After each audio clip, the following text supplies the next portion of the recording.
आणि यानंतर आता घेऊयात टॉप 9 बातम्यांचा वेगवान आढावा। सुरुवात करूयात मोठ्या बातम्यांनी। इंद्रजित सावंतांना मीच फोन केला होता, कोरटकरची कबुली। मोबाईलमधील डेटा देखील डिलीट केल्याचं कोरटकरकडून मान्य। सूत्रांची माहिती तर पोलिसांनी मध्यरात्री 5 तास चौकशी केल्याची सूत्रांची माहिती। कोरटकरच्या 3 दिवसांच्या कोठडीच्या सीसीटीव्ही फुटेजची इंद्रजित सावंत यांची वकिलांमार्फत मागणी। तर सीसीटीव्ही फुटेज कोर्टाच्या कामासाठी आवश्यक असल्याचं कारण। दिशा सालियनचा पोस्टमॉर्टम रिपोर्ट समोर। दिशावर लैंगिक अत्याचार झालेला नाही, तर दिशाचे वडील वकिलांचे आदित्य ठाकरेंवर आरोप। मात्र पोस्टमॉर्टम रिपोर्टमध्ये लैंगिक अत्याचार झाला नसल्याचं स्पष्ट। दिशाच्या मृत्यूचं कारण डोक्याला गंभीर इजा, अनेक फ्रॅक्चर झाल्यामुळे दिशाचा मृत्यू, तर शरीरावर सुद्धा जखमा असल्याचं रिपोर्टमध्ये नमूद। दिशा सालियन प्रकरणामध्ये ज्या व्यक्तीवर आरोप होत आहेत ती व्यक्ती पदावर असेल तर निष्पक्ष चौकशी होऊ शकत नाही।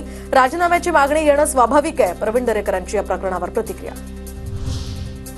आदित्य ठाकरे नार्को टेस्टला तयार का होत नाहीत? दिशा सालियन मृत्यू प्रकरणावरून भावना गवळींचा सवाल। मनसेच्या गुढीपाडवा मेळाव्याच्या पोस्टरवर बाळासाहेबांचा फोटो। मनसे पदाधिकाऱ्यांकडून शिवाजी महाराज पार्क परिसरात पोस्टर। राज ठाकरे अमित ठाकरेंसोबत बाळासाहेब ठाकरेंचा सुद्धा पोस्टरवर फोटो। नागपूर हिंसाचारातील आरोपी मोहम्मद हमीद इंजिनियरचा जामिनासाठी सत्र न्यायालयामध्ये अर्ज, तर मोहम्मद हमीद इंजिनियरच्या जामीन अर्जावर सुनावणी।